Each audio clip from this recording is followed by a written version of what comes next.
Verses 12 to 15. How with all possible art and industry they incensed both the government and the mob against him, that, if they could not prevail by the one, they might by the other. v12 They stirred up the people against him, that, if the Sanhedrim should still think fit, according to Gamaliel's advice, to let him alone, yet they might run him down by a popular rage and tumult. They also found means to stir up the elders and scribes against him, that, if the people should countenance and protect him, they might prevail by authority. Thus they doubted not but to gain their point, when then had two strings to their bow. How they got him to the bar, they came upon him, when he little thought of it, and caught him and brought him to the council. They came upon him in a body, and flew upon him as a lion upon his prey, so the word signifies. By their rude and violent treatment of him, they would represent him, both to the people, and to the government, as a dangerous man, that would either flee from justice if he were not watched, or fight with it if he were not put under a force. Having caught him, they brought him triumphantly into the council, and, as it should seem, so hastily that he had none of his friends with him. They had found, when they brought many together, that they emboldened one another, and strengthened one another's hands, and therefore they will try how to deal with them singly. How they were prepared with evidence ready to produce against him. They were resolved that they would not be run aground, as they were when they brought our Saviour upon his trial, and then had to seek for witnesses. These were got ready beforehand, and were instructed to make oath that they had heard him speak blasphemous words against Moses and against God. v11, against this holy place and the law. v13, for they heard him say what Jesus would do to their place and their customs. v14. It is probable that he had said something to that purport, and yet those who swore it against him are called false witnesses, because, though there was something of truth in their testimony, yet they put a wrong and malicious construction upon what he had said, and perverted it. Observe. What was the general charge exhibited against him? That he spoke blasphemous words, and, to aggravate the matter, he ceases not to speak blasphemous words. It is his common talk, his discourse in all companies, wheresoever he comes. He makes it his business to instill his notions into all he converses with. It intimates likewise something of contumacy and contempt of admonition.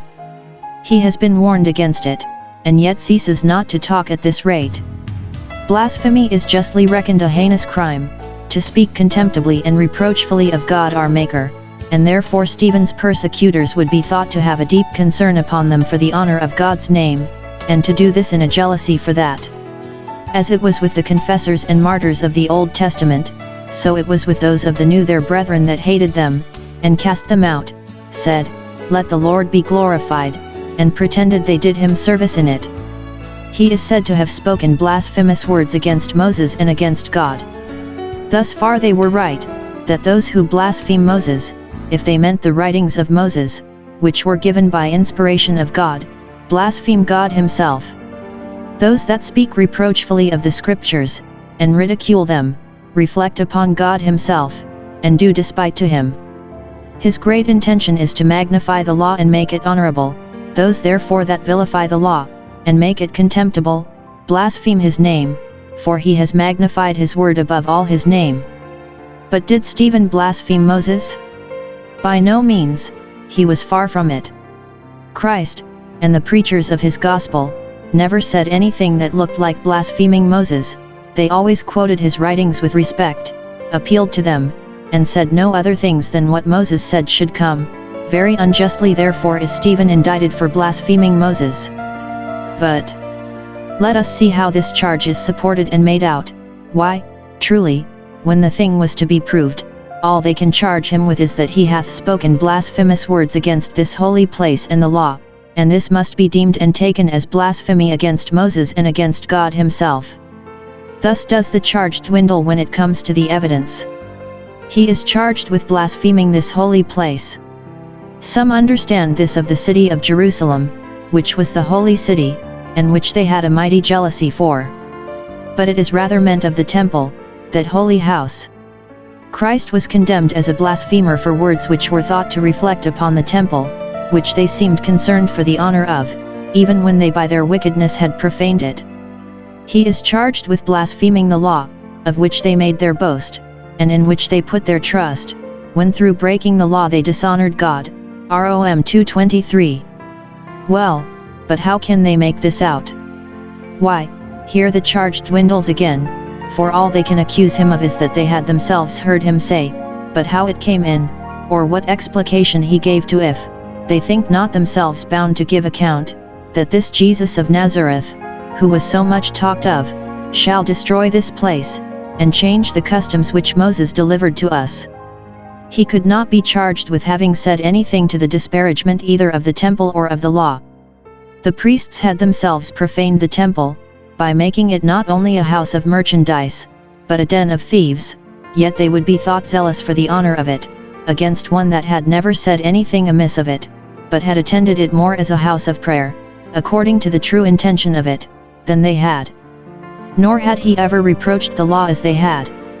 But, first, he had said, Jesus of Nazareth shall destroy this place, destroy the temple, destroy Jerusalem.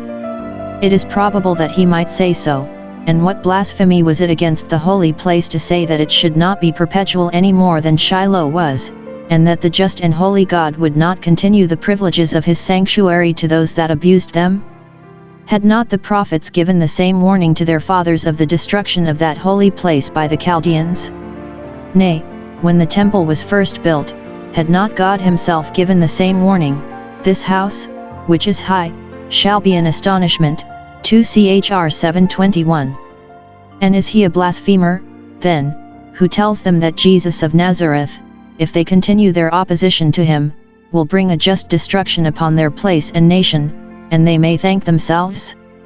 Those wickedly abuse their profession of religion who, under color of that, call the reproofs given them for their disagreeable conversations blasphemous reflections upon their religion. Secondly, he had said, this Jesus shall change the customs which Moses delivered to us.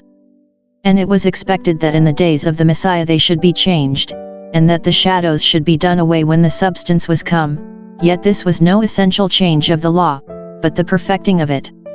Christ came, not to destroy, but to fulfill, the law, and, if he changed some customs that Moses delivered, it was to introduce and establish those that were much better, and if the Jewish church had not obstinately refused to come into this new establishment, and adhered to the ceremonial law, for aught I know their place had not been destroyed, so that for putting them into a certain way to prevent their destruction, and for giving them certain notice of their destruction if they did not take that way, he is accused as a blasphemer.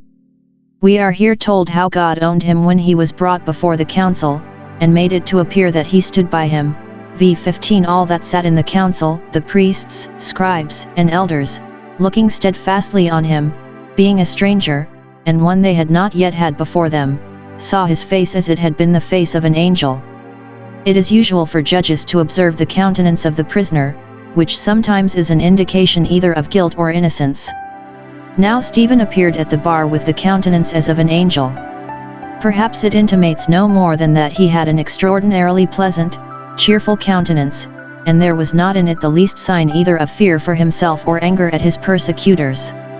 He looked as if he had never been better pleased in his life than he was now when he was called out to bear his testimony to the gospel of Christ, thus publicly, and stood fair for the crown of martyrdom. Such an undisturbed serenity, such an undaunted courage, and such an unaccountable mixture of mildness and majesty, there was in his countenance, that every one said he looked like an angel, enough surely to convince the Sadducees that there are angels, when they saw before their eyes an incarnate angel.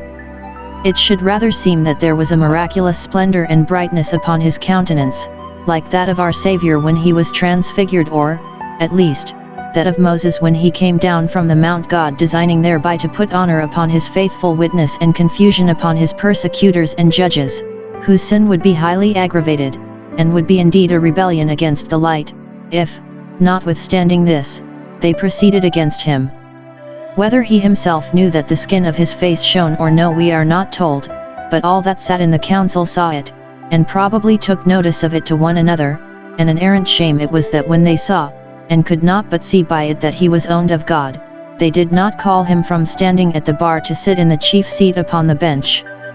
Wisdom and holiness make a man's face to shine, and yet these will not secure men from the greatest indignities, and no wonder, when the shining of Stephen's face could not be his protection, though it had been easy to prove that if he had been guilty of putting any dishonor upon Moses, God would not thus have put Moses's honor upon him.